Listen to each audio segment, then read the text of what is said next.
News 18 आप देख रहे हैं। मैं हूं आपके साथ में मनदीप। खबरों की शुरुआत करते हैं। चारधाम यात्रा की खबर के साथ में शुरुआत करेंगे। कल यानी कि गुरुवार को भगवान बद्री विशाल के कपाट खुल जाएंगे। कपाट खुलने में अब कुछ ही घंटे बाकी हैं। ऐसे में लगभग सभी तैयारियां पूरी कर ली गई हैं और बद्रीनाथ भगवान के मंदिर को 25 क्विंटल फूलों से सजाया जा रहा है। पहली बार भगवान बद्री विशाल के मंदिर में इस तरीके से फूल लग रहे हैं, जहां की ओम लक्ष्मीपति नमो लिखा गया है, जय श्री बद्री नारायण लिखा गया है, साथ ही बैकुंठाय नमो लिखा है। वहीं जो तीर्थ यात्री इन दिनों भगवान बद्री विशाल के दर्शन करने के लिए पहुंचे हैं, वे भगवान बद्री विशाल के मंदिर को सजाने में सहयोग कर रहे हैं। इतनी ज्यादा खुशी हो रही है कि शायद शब्दों में एक्सप्लेन करना बहुत मुश्किल है। भगवान ने हमें चुना है इस सेवा के लिए, हमारी कोई औकात नहीं है कि हम कुछ कर सके। और मुझसे पूछेंगे तो रियली बहुत अच्छा लग रहा है। और मैं सुबह भी आई थी तो हमें नहीं मिल पाया यहाँ पे आने का, फिर हमने पूछा कि यहाँ पे आ सकते हैं तो अलाउ किया, तो जितना भी हमसे हो पड़ेगा हम करेंगे। और सजाने में मुझे बहुत अच्छा लग रहा है। आपको फूल में खुशियां लग रही है कि बोले बद्रीनाथ हम फूलों से सजाने के मौका मिला है हमें। ये भगवान की कृपा है, सब कुछ इसी की कृपा है। भगवान बद्री विशाल के कपाट खोलने से पहले मुख्यमंत्री पुष्कर सिंह धामी भी बद्री धाम पहुंचे हैं और पहली बार राज्य बनने के बाद कोई मुख्यमंत्री कपाट खुलने से पहले बद्रीनाथ धाम में रात्रि विश्राम कर रहा है। सीएम धामी के साथ में बीजेपी प्रदेश अध्यक्ष महेंद्र भट्ट भी मौजूद हैं।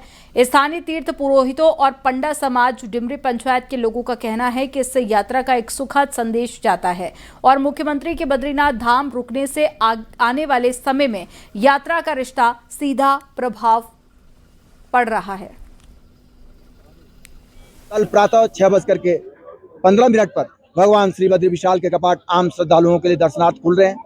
अखंड ज्योति के दर्शन का पुण्य लाभ देश और विदेश से बद्रीनाथ धाम की पावन धरती पर पहुंचे सनातन धर्मावलंबी उस पुण्य लाभ को अर्जित करेंगे। आज माननीय मुख्यमंत्री पहली बार कोई उत्तराखंड का मुख्यमंत्री कपाट खुलने से पूर्व एक रात यहीं विश्राम कर रहे हैं। ये भी एक अच्छा संकेत तीर्थ यात्रियों को जाता है। सीएम पुष्कर सिंह धामी इस समय बद्रीनाथ धाम में मौजूद हैं और गुरुवार को कपाट खुलने के मौके पर मौजूद रहेंगे। वहीं इससे पहले भी सीएम धामी आज भारत के प्रथम गांव माणा पहुंचे, जहां पर उन्होंने स्थानीय महिलाओं से बातचीत की। सीएम धामी ने गांव में आए यात्रियों से भी उनकी यात्रा का फीडबैक लिया, तो वहीं पर मास्टर प्लान के कार्यों की अधिकारियों से जानकारी ली है। सीएम धामी ने अराइवल प्लाजा का भी निरीक्षण किया। है कि सब जो है जितने भी हमारी महिलाएं जो भी उपवास बनाती हैं।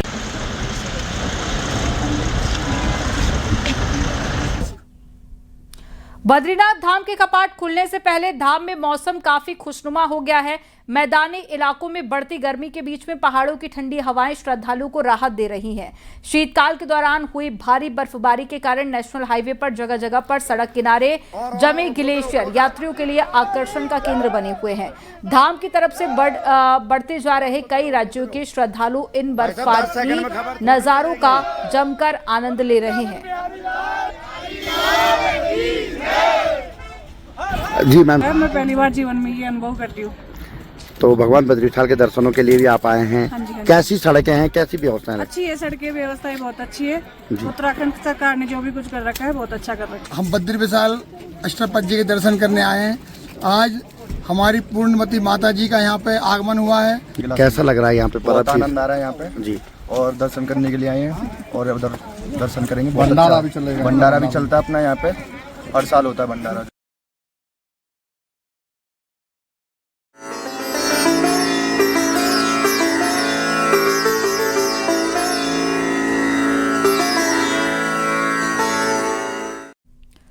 बाबा केदारनाथ के कपाट श्रद्धालुओं के लिए खुल गए हैं। हजारों की संख्या में भक्त बाबा के दर्शन करने के लिए पहुंचे हैं और पूरी केदार घाटी भक्तिमय माहौल से सराबोर है। आपको रिपोर्ट में दिखाते हैं।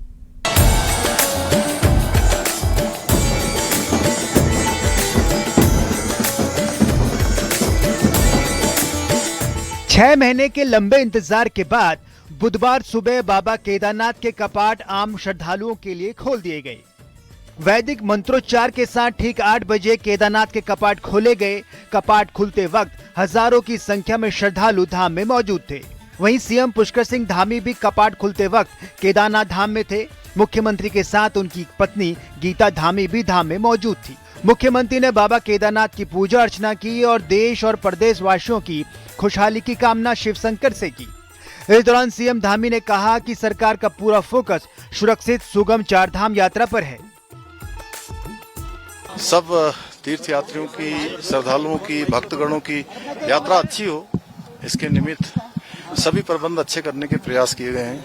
ये यात्रा बहुत कठिन यात्रा है, भौगोलिक परिस्थितियां कठिन भी हैं। अभी आप देख रहे होंगे पूरा भगवान की कृपा से चारों तरफ इस परिसर के, भगवान के परिसर के चारों ओर पूरी बर्फ से पूरी पहाड़ पूरे ढके हुए हैं। एक तरह से ग्लेशियर बने हुए हैं। भगवान की कृपा है, भगवान अपने सभी श्रद्धालुओं को आशीर्वाद देते हैं, सबकी यात्रा अच्छी हो। उसके लिए बद्री केदार मंदिर समिति ने इस बार अच्छा काम किया है कि सामान्य से सामान्य व्यक्ति का भी दर्शन अच्छे तरीके से हो जाए, कम समय में हो जाए। जो पहले लंबी लाइन यहाँ लगती थी उसको व्यवस्थित किया गया है। उससे श्रद्धालुओं की जो यात्रा का समय बहुत अधिक लगता था, लाइन में काफी देर तक खड़ा रहना पड़ता था, उसमें कमी होगी। और सभी लोग स्वच्छ यात्रा को भी प्रोत्साहित करें, प्लास्टिक फ्री यात्रा को प्रोत्साहित करें, पर्यावरण को स्वच्छ रखने में अपना योगदान दें। माननीय मुख्यमंत्री जी का भी बहुत आभार व्यक्त करूंगा कि और बद्री केदार मंदिर समिति और तमाम हमारे जो कर्मचारी, अधिकारी गण, तीर्थ पुरोहित गण, इस बार उन्होंने एक नज़ीर पेश की कि उन्होंने कहा कि मेरा जो हम लोगों का भी जो लक्ष्य, वो उपदेश है कि जो अंतिम छोर में बैठा हुआ श्रद्धालु, हमारी प्राथमिकता वो श्रद्धालु है। वीआईपी कल्चर कहीं पर वो खत्म होना चाहिए। और वो मंदिर गर्भगृह में भी गया और उन्होंने सिर्फ क्षणिक, मुझे लगता है शायद 1 मिनट में पूजा करके वो बाहर आ गए। और उसी के साथ ही जो है कि पूरी जो तीर्थ यात्री वहाँ पर लाइन पे थे, तो उन्होंने एक बहुत बड़ी नज़ीर पेश की। और मैं समझता हूँ कि शायद तीर्थ इस स्थान में भौगोलिक दृष्टिकोण से बहुत सीमित जगह हमारे पास है। और आस्था की डोर से बंधे श्रद्धालु कठिन चढ़ाई और कड़ाके की ठंड के बीच केदारनाथ धाम पहुंच रहे हैं। श्रद्धालुओं का कहना है कि दर्शन की अनुभूति सारे कष्ट भुला देती है और श्रद्धालु बाबा केदार के भव्य और दिव्य दर्शन कर रहे हैं। चारधाम यात्रा को लेकर भक्तों में भारी उत्साह है और यात्रा की व्यवस्था से लोग खुश हैं और सरकार की तारीफ भी कर रहे हैं। आज से दिवाली तक हर एक आने वालों का जो दर्शन के लिए जो मंदिर समिति और शासन ने जो नियोजन नियमावली किए, उसके अनुसार आप सब लोग दर्शन लेकर के पुनीत होने की हम केदारनाथ की प्रार्थना करते हैं। तीसरी बार मुझे एक अवसर मिला है भगवान की कपाट खुलने के टाइम मौजूद रहने का, तो उसके अलावा जो यहाँ पर व्यवस्था है बहुत अच्छी है। केदारनाथ धाम के कपाट दर्शन का मौका मिला है और उसी से ही हमने पूरा रूट प्लान किया था और इस हिसाब से ही चले हैं। और अभी हम यहाँ से आगे बद्रीनाथ धाम जाएंगे और हमारी 4 धाम यात्रा पूरी करेंगे। केदारनाथ में यात्रा को लेकर प्रशासन ने पुख्ता तैयारी की है। भीड़ नियंत्रण, चिकित्सा सुविधा और रूट मैनेजमेंट के लिए खास टीमें तैनात की गई हैं ताकि किसी भी यात्री को कोई परेशानी का सामना न करना पड़े।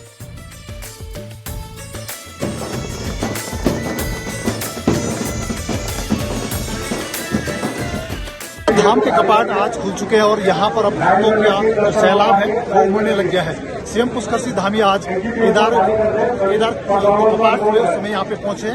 पहली पूजा जो है प्रधानमंत्री नरेंद्र मोदी के नाम उन्होंने किए, पत्नी साथ सीएम पहुंचे थे और उसके बाद अब यहाँ पर जो श्रद्धालुओं के दर्शन है वो शुरू हो चुके हैं। खासी भीड़ यहाँ पर है और अब आज से जो 6 माह की ग्रीष्मकाल की पूजा होती है केदारनाथ बाबा केदारनाथ की, वो केदारनाथ धाम में होगी और यहीं पर श्रद्धालु 6 माह तक बाबा केदार के दर्शन करेंगे और आशीर्वाद लेंगे। केदारनाथ से न्यूज़ 18 के लिए संदीप। विश्व की सबसे ऊंचाई पर स्थित पंच केदारों में एक तृतीय केदार भगवान तुंगनाथ के कपाट भी बुधवार को वैदिक मंत्रोच्चार के साथ में श्रद्धालुओं के लिए खोल दिए गए। सोमवार को बाबा तुंगनाथ की डोली ने अपनी शीतकालीन गद्दी स्थल मक्कू मठ से प्रस्थान किया है और भूतनाथ मंदिर में यात्री प्रवास किया था, जिसके बाद में मंगलवार को डोली अपने दूसरे पड़ाव चौपटा पहुंची और आज सुबह चौपटा से भगवान तुंगनाथ की चल विग्रह डोली ने धाम के लिए प्रस्थान किया, जिसके बाद में दोपहर 11 बजे शुभ मुहूर्त में कपाट खोल दिए गए, जिसके बाद में पूरा मंदिर परिसर हर हर महादेव और बाबा तुंगनाथ के जयकारों से गुंजायमान हो उठा।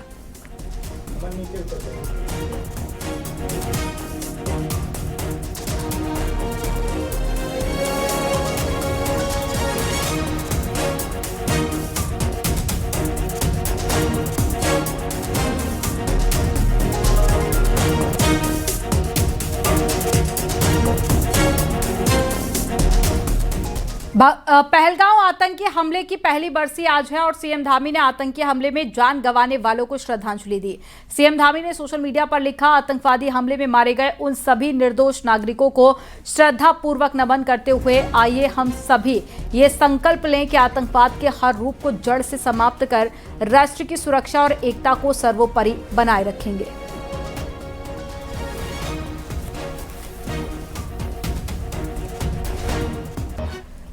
पहलगांव आतंकी हमले की पहली बरसी पर देहरादून में एक विशेष पुस्तक का विमोचन हुआ है। सूचना एवं जनसंपर्क विभाग के संयुक्त निदेशक KS चौहान ने अपनी आपबीती और खौफनाक मंजर को शब्दों में पिरोया है। पहलगांव जब समय थम सा गया था नाम की इस पुस्तक की पहली प्रति लेखक KS चौहान ने सीएम पुष्कर सिंह धामी को भेंट की है और सीएम धामी ने हमले में जान गंवाने वाले पर्यटकों को भावपूर्ण श्रद्धांजलि अर्पित की। मुख्यमंत्री ने कहा कि वह हमला बेहद दुखद था, लेकिन भारत ने उसका कड़ा जवाब दिया।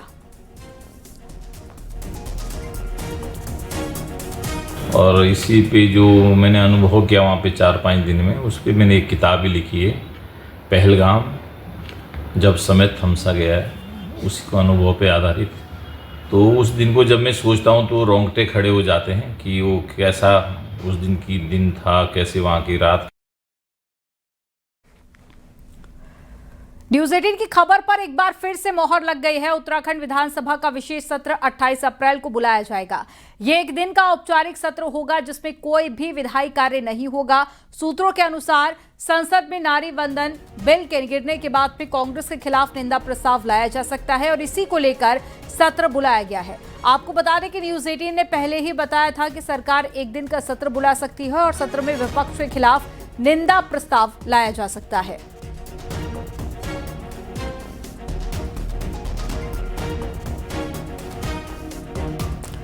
देहरादून में कांग्रेस में मुलाकातों का दौर जारी है। कांग्रेस चुनाव अभियान समिति के अध्यक्ष प्रीतम सिंह ने हरीश रावत से मुलाकात की। हरीश रावत के घर पहुंचकर प्रीतम सिंह ने मुलाकात की है और कुछ देर पहले यशपाल आर्य ने भी हरीश रावत से मुलाकात की थी। हरीश रावत के सियासी अवकाश के बाद में कांग्रेस में हलचल तेज हो गई है।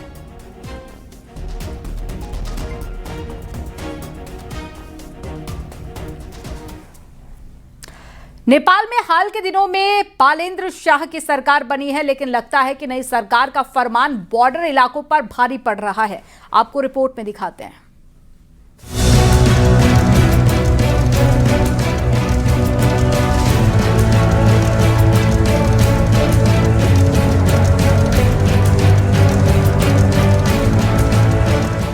उत्तराखंड में भारत का नेपाल से 275 किलोमीटर का बॉर्डर सटा है। इस बॉर्डर पर भारत ही नहीं बल्कि नेपाल की भी दर्जनों व्यापारिक मंडियां हैं। ये मंडियां सदियों से एक दूसरे पर निर्भर हैं। आलम यह है कि भारत के नागरिक अपनी जरूरत का कई सामान नेपाली मंडियों से खरीदते हैं, तो नेपाली नागरिकों की भी 100% निर्भरता भारतीय मंडियों पर है। लेकिन नेपाल के पीएम बालेंद्र शाह का नया फरमान दोनों मुल्कों पर भारी पड़ रहा है। असल में नेपाल सरकार ने भारत से आने वाले सामान पर कस्टम ड्यूटी लगा दी है। तो इंडिया नेपाल आना जाना रहता ही है। तो घराइसी सामान जो घर के लिए लेके आएंगे, बनबासा जाके लेके आएंगे, टनकपुर जाके लेके आएंगे, खटीमा जाके लेके आएंगे तो सस्ता पड़ेगा। अब नेपाल से खरीदेंगे तो उसमें टैक्स भी जुड़ेगा, वैट भी जुड़ेगा, सब जुड़ेगा, तो पब्लिक को मार तो पड़ेगी।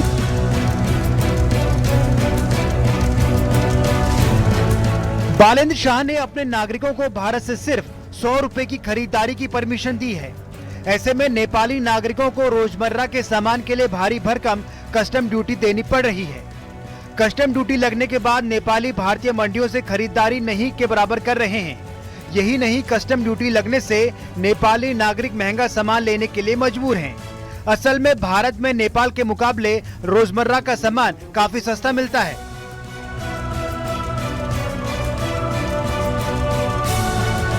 नेपाली जनता के साथ साथ भारतीय जो व्यापारी हैं उनके लिए भी बहुत दिक्कत हो गई है, क्योंकि 100 रुपए नेपाली का मतलब होता है 62.5 रुपए भारतीय, और 62.5 रुपए में आज के दिन में अगर हम सोचें कि 62.5 रुपए में रोजमर्रा की दिनचर्या की सब्जी भी एक समय की सब्जी भी नहीं आ रही है।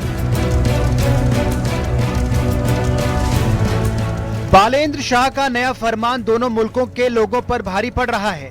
साथ ही इससे रोटी बेटी के रिश्तों की डोर भी कमजोर हो रही है। कस्टम ड्यूटी लगने की कवायद से भले ही बालेंद्र सरकार को झोली भर रही हो, लेकिन इससे बॉर्डर के लोगों को खासी दिक्कतों का सामना करना पड़ रहा है। शायद यही वजह है कि बालेंद्र को जनता का विरोध भी झेलना पड़ रहा है। न्यूज 18 के लिए पिथौरागढ़ से विजय वर्धन उप्रेती की रिपोर्ट।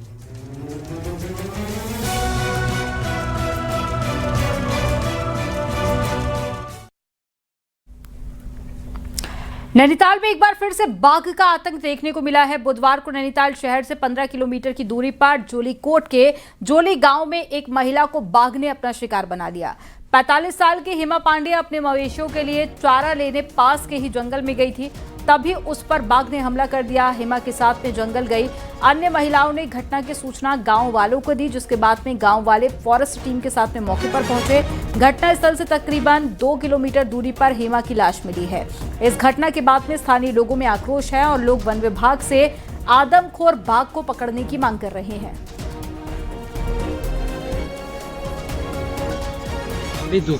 दुखद घटना भीमताल ब्लॉक में हुई है। हमारे जोली निवासी श्रीमती हेमा पांडे, पत्नी दयाल पांडे, उनकी आकस्मिक मृत्यु बाघ के खाने से हो गई है, जिनकी उम्र 47 वर्ष थी।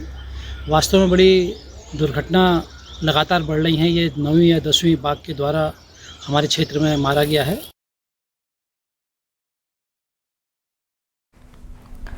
देहरादून के पटेल नगर से खबर है। यहां के बुढ़ी के भुड़पुर में अंबेडकर की मूर्ति को तोड़ने की कोशिश की गई है और बीती रात को असामाजिक तत्वों ने मूर्ति को क्षतिग्रस्त करने का प्रयास किया, जिसके बाद से स्थानीय लोगों में आक्रोश है और आरोपियों पर कार्रवाई की मांग की गई है।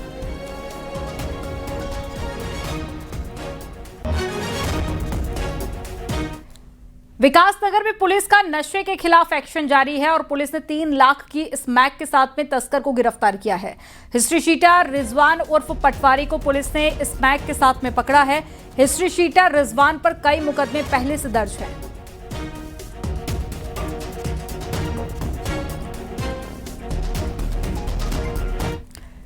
अल्मोड़ा में क्वारब में बाईपास रोड जल्द ही बनकर तैयार हो जाएगा और उम्मीद है कि अगले महीने यानी कि मई तक आम लोगों के लिए खोल दिया जाएगा। क्वारब पिछले 2 साल से नासूर बन चुका था। बार बार मलबा आने से हाईवे को बंद करना पड़ा, जिसके बाद में 3 किलोमीटर का बाईपास बनाया गया। इसका निर्माण अंतिम दौर में है, जिससे कि ट्रैफिक आसान हो जाएगा और फिर क्वारब में ट्रीटमेंट कार्य आसानी से किया जा सकेगा। देखिए, जैसे यहाँ प्लानिंग चल रही है तो फर्स्ट वीक या सेकेंड वीक ऑफ मई में ये लोग बाईपास स्टार्ट कर देंगे और जब बाईपास स्टार्ट करेंगे तो फिर ये वाला पोर्शन हमें बंद करना पड़ेगा ताकि जो ट्रीटमेंट का काम है जो आप पीछे देख सकते हैं वो स्टार्ट हो सके। अप्रॉक्सीमेटली 2 to 3 मंथ्स ये ट्रीटमेंट को लगेंगे, तो ये 2 to 3 मंथ्स ये बंद रहेगा हमारा। क्वारब लैंडस्लाइड जो हमारा है उसमें भी लगभग 90% काम चौसदी डोबा क्वारब वाली जो हमने वैकल्पिक डाइवर्जन दिया उसका हो गया है। हरिद्वार में एक स्विफ्ट कार में हूटर और ब्लैक फिल्म लगाकर घूमना 3 युवकों को भारी पड़ गया। चेकिंग के दौरान शामपुर में पुलिस ने स्विफ्ट कार को रोका था, जिसके बाद में 3 युवक उस पर सवार थे। चेकिंग के दौरान पाया गया कि कार में नियमों को ताक पर रखकर हूटर और ब्लैक फिल्म लगाई गई थी। साथ ही एल्कोमीटर से जांच करने पर तीनों युवक नशे में पाए गए थे, जिसके बाद में पुलिस ने चालान करते हुए हूटर को जब्त किया है। साथ ही गाजियाबाद और मेरठ से आए तीनों युवकों को कड़ी फटकार भी लगा दी।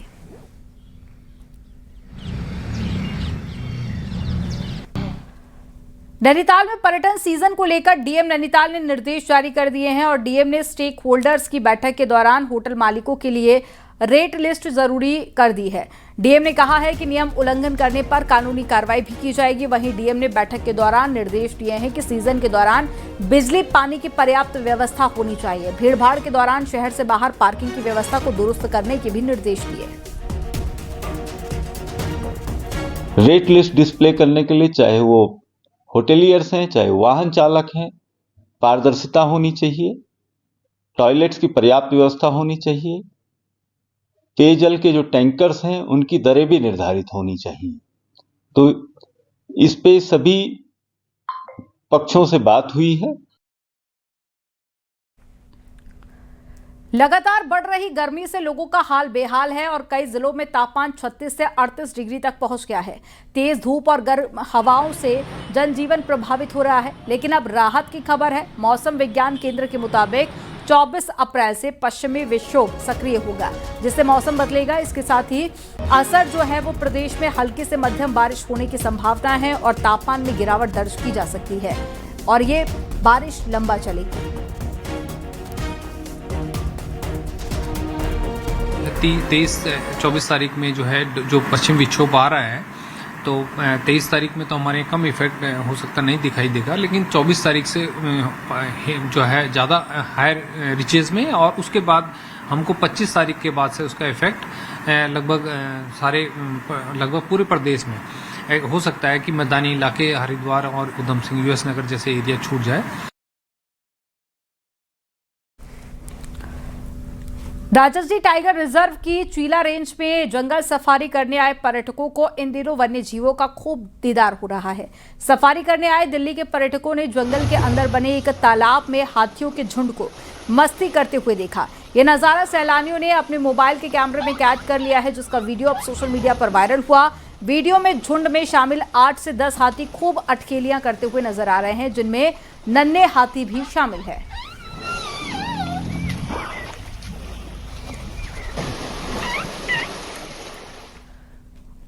यहां रुकेंगे एक छोटे से ब्रेक के लिए। आप देखते रहिए न्यूज़ 18।